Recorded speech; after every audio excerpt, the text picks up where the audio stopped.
The plan was to stay married forever, not until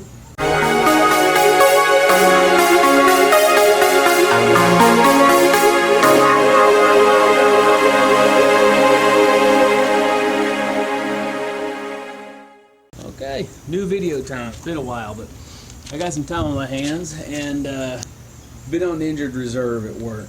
Busted up my calf, so I've been around some people I'm not normally around, and it's been a good thing because they're also people like me, married folk, happily married men, and there's also some single women, young and looking to get married, looking to figure out what to do with life, and there's been a lot of advice being bantered around. So how do you stay married? I've been married now for just a hair over 13 years.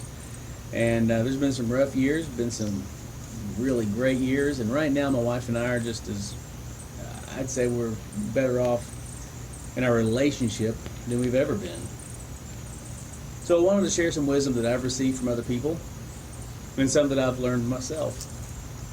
So there's some tips to stay married. So first thing, you got to ask yourself, when you proposed to your wife or when your husband proposed to you, exactly how long did you plan on staying married? Was it for 5 years, 10 years? No. When you proposed or when you accepted that proposal, or maybe you were the woman and you proposed, the plan was to stay married forever, not until you got bored or something else better came along, or until something went wrong. It was to stay married forever. So if that's the plan, what are you doing to stay married forever? Like, if you're going to do anything forever, you think you might have a plan, you might have some strategy to it. So here are some things that I think you should do to make sure that that vow, that plan to stay married forever, you're actually able to pull that off. And the first thing, and these aren't really in a priority order as they come to me. Stay away from your single friends. You need to sever those relationships. Now, I'm not saying don't be friends with them anymore. I'm not saying don't have anything to do with them. But like, if you're a guy or a girl, and you got all your single friends, and you're the first one to get married, you're still going to have those single friends. Well, the problem with single friends is single people do what single people do, and married life is very different, and it should be very different. You're not going to be going out to clubs. You're not going to be going playing golf every weekend, or playing sports, or whatever it was you did, going hunting every weekend.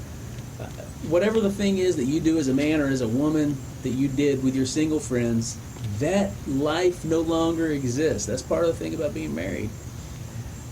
But there's two types of single friends. There's this friend who hasn't been married yet, who probably wants to be married, and they're going to be tolerant of this new life you have, right?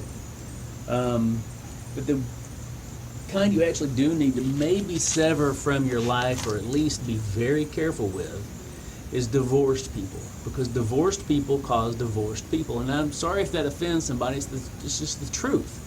If you're married and you got a divorced friend and you say anything bad about your spouse, they want to hear it. They're going to encourage you saying it. They're going to want to hear more. And when they want to hear more, you're going to want to say more. And when you say more, that's why if there's a group of like 3 couples, 6 people, 3 couples, and one of them gets divorced, oftentimes what you see is the other couples get divorced too within a matter of years, a couple of years. It just happens.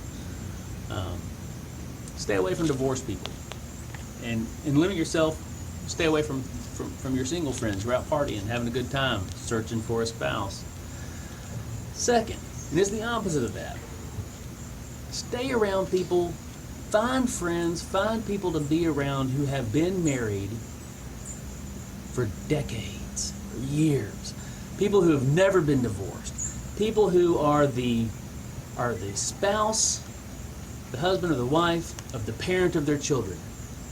Those are the people you want to be around. There's a scripture in the Bible about those who walk with the wise gain wisdom, and those who are the companion of fools suffer harm. That's what that's talking about. Thirdly, I would say, get involved in a church or some other group, preferably a Christian church, in my opinion, that is going to hold you as a husband or a wife accountable to your role in the family. And I know in today's LGBTQ whatever stuff, we're not supposed to have male and female roles. Well, you know, if you're not gay, There are male and female roles that you need to play in the relationship. And you need to figure out what those are, because if you don't know what role you play, you're going to mess everything up. And you need to know that role. You need to understand that role, and you need to live up to it. Neighbor's kid's laughing. Husband needs to know what a husband does. Wife needs to know what a wife does. And pardon me for being blunt, but breasts are there for a purpose. A vagina is there for a purpose. And the penis is there for a purpose. And men are more muscular and stronger for a reason, and women are more nurturing for a reason. And so know your role. Stay away from single folks. Stay around folks who are married and love their spouse and brag about their spouse. Know your role. And last but not least, the tongue is a wicked thing. The mouth is a wicked thing. What comes out of your mouth sometimes becomes the truth. You create it to be the truth, even if you say it in jest. So, when women do this too, but from a man's point of view, after work, hey, my son's sneaking up behind me. After work, if your buddies are sitting around bad-mouthing their wives, my wife is this fat, blah, blah, blah, my wife can't cook, blah, blah, blah, don't join in. Don't be around them. Those are the single guys, or those are the unhappy married guys. Don't be around them. Don't join in. And the way to shut those conversations down, I have found, is to say, oh, I'm sorry about that, dude. My wife's a babe. Even if your wife is 350 pounds and can't cook a can of Spam, you let that be your truth. Because as soon as you join in on that, in your mind, you're going to train yourself to think of your wife as being something negative, and she's not. And if you're thinking she is, you need to retrain yourself and appreciate what you got. Anyway, those are my tips. Take care. Have fun. Bye.